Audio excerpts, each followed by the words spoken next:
Well, over the last week, we have been inundated with DC news, but there is a lot going on with Marvel. We've got multiple stories to dive into, including Marvel delays that have actually started to happen, some new directors for Agatha, and Hugh Jackman talking a little bit of Wolverine. Let's take a couple minutes to break down all of the MCU updates. Well, like I was saying, the MCU has really been getting overshadowed in the last week with the absolute drama storm that is DC Studios. There's a lot going on that side of the ball, and it seems like a lot of people have missed some of the Marvel news that has come down the pipe. We've actually got the first sign of Marvel delays starting to manifest, a new director for Agatha, Coven of Chaos, and Hugh Jackman talking a little bit about his time returning as Wolverine. So I thought we could take a couple minutes to dive in and check it all out. Let's kick it off with Echo. Now, many of us feel like Alaqua Cox did a fantastic job as Maya Lopez in Hawkeye, but it's always been a bit hard to try to figure out why this character actually got her own MCU series. Now, over the last couple of months, we've been getting multiple rumors that Echo has faced some production issues, and those reports appear now to have been confirmed by the show's head writer, Marion Dare.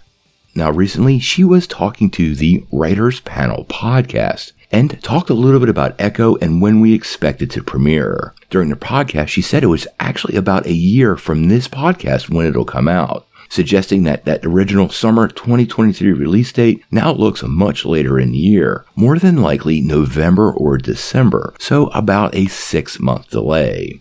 Now, she didn't outline any specific problems, but Dare would go on to say that joining the MCU is somewhat of a, quote, crash course. I came in as an executive producer, and that changed a bit. I didn't start there at the ground level, but it was really like shifting and changing a process to work deadlines. Better Call Saul very much uses a brick-by-brick process where we essentially break each episode 3 times. You do a sort of general overbreak, and then we lay out some arcs, and then we go back in and brick by brick. So it was really about finding a process in the moment that allowed me to get to some deadlines and be a little more flexible than I would have been if we had all the time in the world. I would have done it a bit differently. Now, it sounds to me like they got most of Echo in the can, and as they were putting it together, some of the things weren't working. This suggests there's going to be some reshoots and some readjustments for the project. Quite honestly, with Marvel Studios scrapping some things and going with that quality over quantity approach of storytelling, I would expect Echo to possibly be converted from a full-on series into a special presentation. I think this is very dependent on how many pieces of Echo are going to be used to set up Daredevil, which I think of any show coming up is absolutely the safest. It's clear Echo will once again face off with Vincent D'Onofrio's Kingpin, so these pieces might be really important for the MCU moving forward, and that might be the deciding factor on whether this stays a series or moves into a full-on special presentation. We'll just have to wait and see. Now, the other series from Marvel we have a little bit of news for is Agatha, Coven of Chaos. And I find this to be some pretty good news. Now, a new report has revealed that a key director from Netflix has been snagged by Marvel for the upcoming series. And that would be the director of the recent series, Wednesday, Ganja Montero. Now, as many of you know, the WandaVision spinoff will feature Kathryn Hahn as Agatha once again, and is currently set to premiere in late 2023. Now, the report did also break down that this will have 9 episodes, so it's unclear right now how many of those episodes Montero will be directing. We do know that WandaVision head writer and director Jack Shaftman is set to return to direct at least 1 episode, but I am curious on how many episodes Montero will ultimately play in this upcoming series. Production Weekly listed Montero as the show's director, while creator Jack Shaftman is listed as a writer and director, so it's unclear at this point, but I do think she'll play a really big role. Honestly, after watching the series Wednesday over on Netflix, I think she might be a really great choice. She actually directed episodes 5 and 6 of the Netflix series, and clearly she knows how to do weird. She also directed a couple of episodes of Season 3 of The Witcher, some of the Walking Dead spin-off Dead City, and a couple of other shows that have found their way onto Showtime like The Chi. As of right now, it's still unclear where Agatha is going to fit into the MCU, but this silly, spooky storytelling style that is Wednesday really is absolutely perfect for the character, and I think she is a great match. I also think the biggest news out of all this is that Agatha will be 9 episodes. The only other show to get 9 episodes so far has been She-Hulk Attorney at Law. And this suggests to me quite the story that's going to unfold in the series. It's unclear right now if it'll have a similar runtime as She-Hulk, closer to a half hour, or push up to that 1 hour mark that many of the Marvel shows take on for Disney+. With a 9-episode series being written, I also find this one very unlikely to be turned into a special presentation, but we'll have to wait and see. I think Marvel's playing that by ear and looking at the quality of each production before making any decisions to adjust it. Now, one thing that doesn't need a lot of adjustment though would be Hugh Jackman taking back up the role of Wolverine. For many of you fans of Wolverine, we all remember when Hugh Jackman made it super clear he was done with the role after James Mangold's Logan.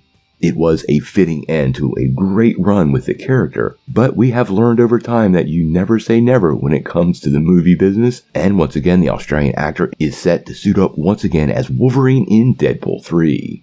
Now, we've wondered for a long time where Jackman's head is around all of this, and the little video he dropped does give us an idea of what he wants to do and where this movie might be headed. In a recent post, he said, "If I'm honest, 20 minutes into the Deadpool movie, all I kept seeing was 48 Hours, the Nick Nolte Eddie Murphy movie. I was like, damn it, what have I done? What have I done? Nope, you said no, it's done, okay, I'm done." Now I have to love what Jackman said here, and he did give us quite the little clue. Clearly he's been thinking a long time about returning to the role of Wolverine once he saw how fans received the Deadpool movie. Him and Ryan Reynolds obviously have a great working relationship, and now I think the big mention in this is 48 Hours. If you're unfamiliar with the Nick Nolte Eddie Murphy 1980s movie, it really was one of the best road trip, buddy cop style films where the two guys don't get along too great but bond over the course of the adventure. Clearly Wolverine would take up the Nick Nolte role with Deadpool filling Eddie Murphy's shoes, and I have to say, if you haven't seen it, you probably should go check it out. It is what I think is the blueprint for this upcoming movie. Now, to be fair to Jackman, he was kind of true to his word about not returning to the role. We have found out that Ryan Reynolds reached out to him multiple times over the years to see if he would come back to take up the role of Wolverine in some sort of project with him as Deadpool. The fact that this is finally happening is a huge win for Marvel Studios, Deadpool 3, and fans. We've all wanted this for a really long time, and it seems we're finally going to get the Wolverine Deadpool movie we were teased with in Origins and never got to see from Fox Studios. Now, plot details are still far and few between. We have all those rumors of the TVA from Loki being involved, and we do know this is going to be some sort of road trip, probably through the multiverse. And I've speculated multiple times it could be somewhat of an Alice in Wonderland adventure. The big question is about Hugh Jackman's Wolverine and whether he continues in the MCU, or we actually get a full reveal of the casting at the end of the movie. It would be the perfect time for Marvel to recast Wolverine, and Deadpool could even provide wall-breaking commentary, kind of to bring fans up to speed. I really do imagine a holy crap they recast him moment from Wade Wilson. Now, Deadpool 3 will hit theaters on September the 6th, 2024, so we have quite the wait for that project. Now, obviously, Marvel incorporating some delays at this point is a pretty big deal, but all the news for Agatha should give us a sense of things moving forward in a positive manner. I think Marvel's plans are still unfolding as they hope, and these adjustments for quality over quantity are going to be behind the scenes, and I think they're going to do their best to make it impact fans as little as possible. Now, obviously, we're covering everything Marvel Studios moving forward, so make sure to hit that like and subscribe button and ring the bell to get all the news. We're going to try to bring it to you right away. But until we know more, what do you guys think? What do you think of Echo being the first Marvel production to hit some sort of delay? And how do you feel about Hugh Jackman comparing a Wolverine-Deadpool team-up to 48 Hours? I think that makes me more excited than almost anything. Tell me what you think in the comments below. If you like this video, make sure you hit like, click subscribe, and if you don't ring that bell, you're not getting any updates. Peace.